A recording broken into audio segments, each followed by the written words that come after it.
vote and decide U.S. elections.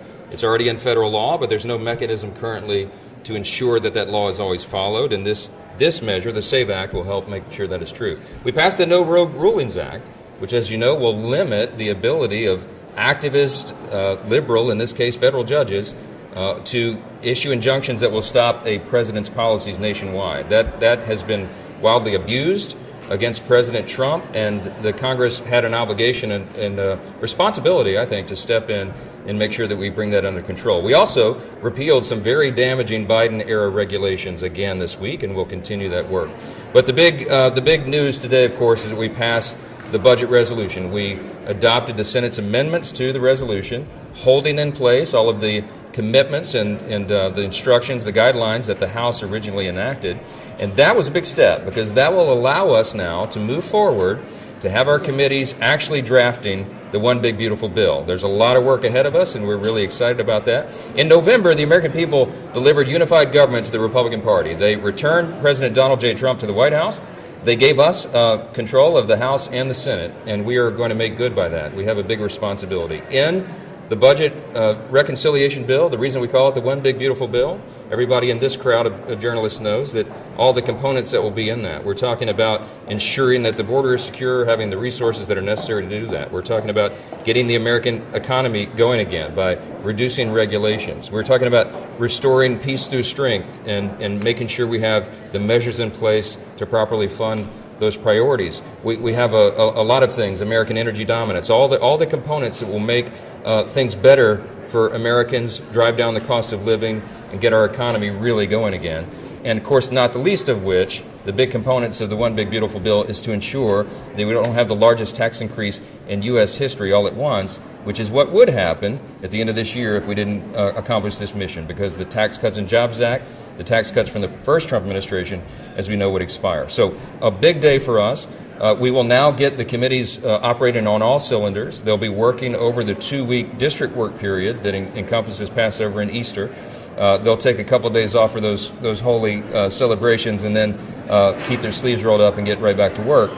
The committees in the Senate and the House will be working in a collaborative fashion. We've explained that this really is a one-team approach by Republicans in both chambers. I'm so grateful to Leader Thune and his steady hand of leadership. We had a joint press conference this morning making our commitments known of what we're going to try to do. And that is ensure real savings for the American people, because we have to do that. We have a responsibility to get our country back on a sound fiscal trajectory, and also make sure that we ensure and protect those essential programs. The Democrats, as I noted this morning, have said that we're going to gut Medicaid. It is not true. We're going to protect the benefits that everyone is legally entitled to. The beneficiaries who have a legal right to that, it will be preserved. Those are essential safety net programs that Republicans support. The President has made clear Social Security, Medicare, Medicaid will not take a hit. So you can count on that, and you can watch it develop as we go. Our other priorities as well. I just want to tell you what will happen when we return after the 2-week district work period. Our committees will begin the markup process. We have our 11 committees that will get instructions for reconciliation in the House. They are ready to go. We've been working on this for many months, almost a year now, really, when we first started the effort. And so we have the work product already prepared. We have bills drafted.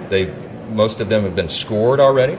And now we go through the process of marking it up and finding the equilibrium points with everybody so that all those interests are met. We're looking forward to that happening. And I just want to say this. The American people are counting on us. Time is of the essence. We know what's going on around the world. We know that the debt limit cliff is approaching us pretty quickly here.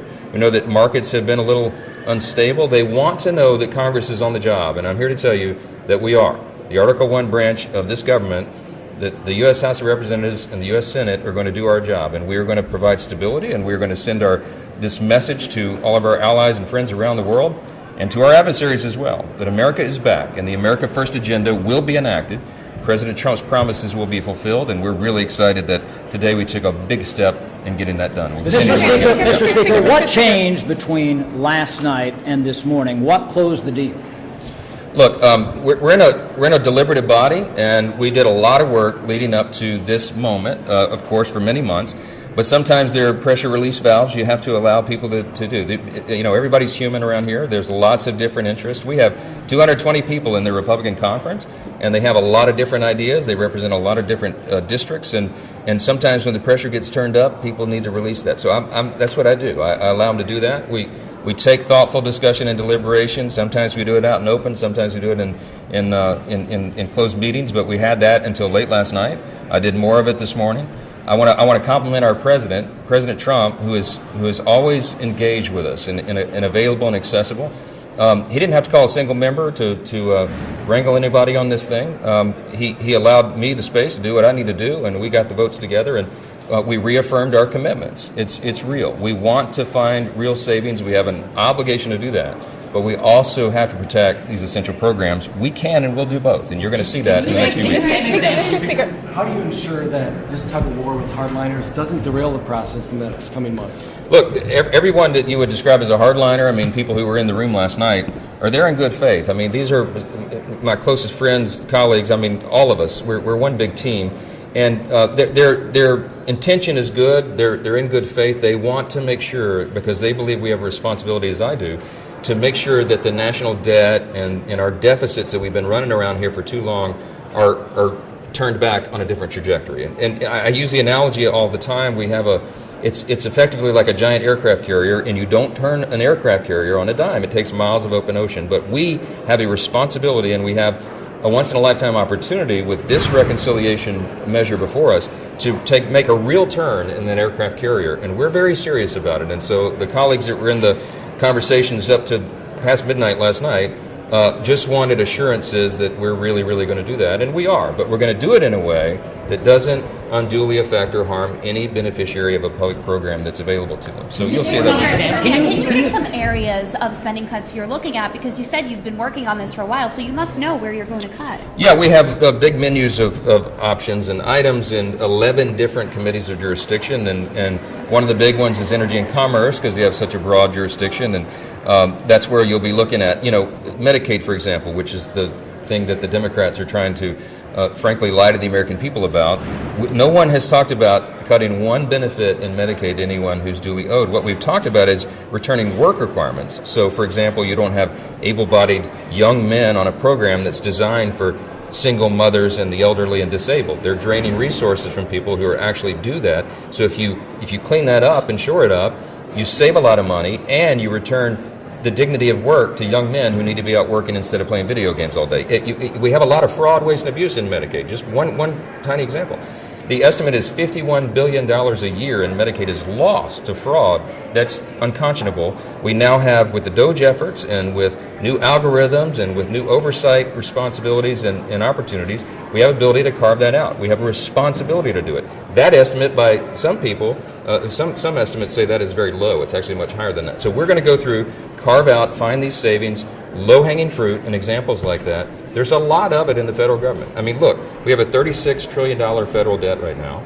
We're running deficits every year. It's not the way to run our country. We need to return to fiscal sanity, and that's what the Republican Party represents. And you know what? That's good for every American. But sir, the instructions are $800 billion for these committees. Are you saying there is $800 billion in fraud, waste, and abuse?